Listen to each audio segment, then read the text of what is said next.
Assalamualaikum warahmatullahi wabarakatuh. Apa kabar kalian semuanya? Oke, jadi kalau bandingin tentara, biasanya yang laki-lakinya ya. Dan sekarang kita bakalan reaction nih ke satu buah video di mana kehebatan tentara wanita Indonesia dan juga Malaysia. Oke, bagaimana perbandingannya ya, perbedaannya juga. Oke, kita sama-sama tonton videonya.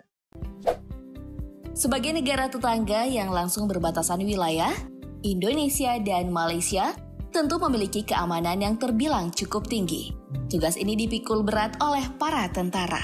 Dari kedua tentara negara ini, kira-kira di sektor tentara wanita siapa yang lebih unggul? Simak tayangan berikut, mari kita bongkar. Baru tahu nih. Di Malaysia, kekuatan militer wanita disebut Tentara Wanita Diraja Malaysia. Sedangkan di negara kita, tentara wanita terbagi atas 3 kelompok, yaitu Korps Wanita Angkatan Darat atau KOA, Korps Wanita Angkatan Laut atau KOAL, dan Wanita Angkatan Udara. Mendengar kata tentara yang terlintas di pikiran kita, tentu memiliki fisik yang kuat, gagah, dan berani. Bukan tentara laki-laki saja yang akrab dengan hal tersebut, tapi tentara wanita pun juga memilikinya. Coba kita lihat kekuatan dari tentara wanita di Malaysia. Menjadi seorang prajurit kerajaan di negeri jiran memang tidaklah mudah, apalagi seorang wanita. Selain kurangnya peminat, latihan yang diterapkan sangatlah susah, seperti yang dilakukan tentara wanita di Raja Malaysia ini. Mulai dari latihan asas atau yang dikenal latihan fisik, dengan memakai semua perlengkapan tentara dan membawa beban tas seberat 4 kg atau lebih.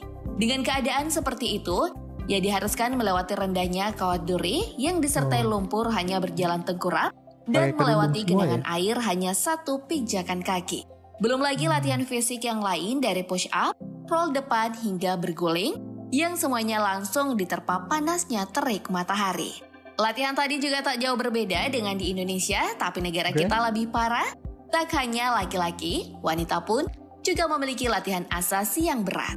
Seperti merangkak di balik kawat duri, dengan keadaan yang dibebani oleh tas dan senjata. Bahkan tiap TNI wanita akan dites seperti ini dengan hantaman peluru di sampingnya sambil merangkak di tanah. Ia juga dilatih berperang dengan penyamaran rumput yang melekat di badannya. Pedihnya lagi, para tentara wanita Indonesia harus melewati aliran air berlumpur tanpa melepas pakaiannya yang berat itu. Meski tergolong kaum lemah, Indonesia tak membedakannya. Para TNI wanita akan dijemur di aspal dengan kedua mata yang tertutup kain sambil berbaring. Tapi sebelumnya sudah terpantau, mereka akan diguyur air jika cuaca sangat panas. Detail satu ini akan memperlihatkan bagaimana kekuatan dan prajurit tentara wanita Indonesia. Tak cuma dari TNI pria saja yang mampu melakukan aksi mematahkan besi. Lihatlah kuat ini, ia sanggup mematahkan 5 lapis besi hanya dengan menggunakan pahanya. Di sisi lain ada yang sedikit mengganjal di pikiran kita, di mana tentara wanita ini mampu mematahkan besi dengan menggunakan surat kabar. Pikir sendiri ya. Tapi kuat yang satu ini sanggup menghantam besi hingga terpisah hanya menggunakan jari telunjuknya. Wow. Di Indonesia peristiwa seperti ini dianggap memiliki ilmu khusus dan termasuk kebal. Wah, pikir ada yang bisa nggak ngelakuinnya? Wow.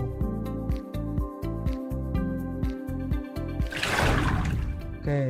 Di Malaysia nih. Selain modal utama dari kekuatan fisik, kehebatan dalam menembak juga sangat diperlukan. Tentara wanita di Raja Malaysia turut bergabung ke askar lainnya dalam melakukan latihan membidik.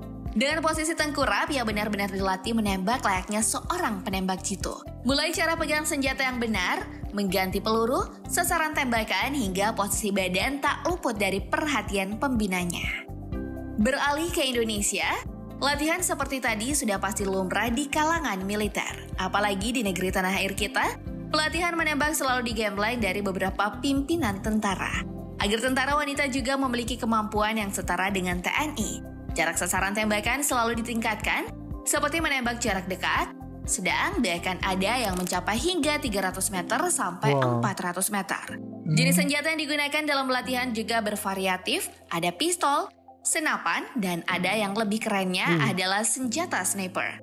Tentara wanita Indonesia ini dilatih menggunakan senjata jarak jauh dengan sangat hati-hati. Tempatnya pun juga berbeda. Para serikandi wanita ini melakukan bidikan yang melintasi rawa-rawa, dataran sampai ke tempat yang tertinggi. Waduh, kedengarannya sangat susah ya. Wow. Keren sih. Nah, Ini yang terakhir mungkin seru kalau profesi maskulin ini kita bandingkan tentara mana yang paling cantik dari kedua negara itu.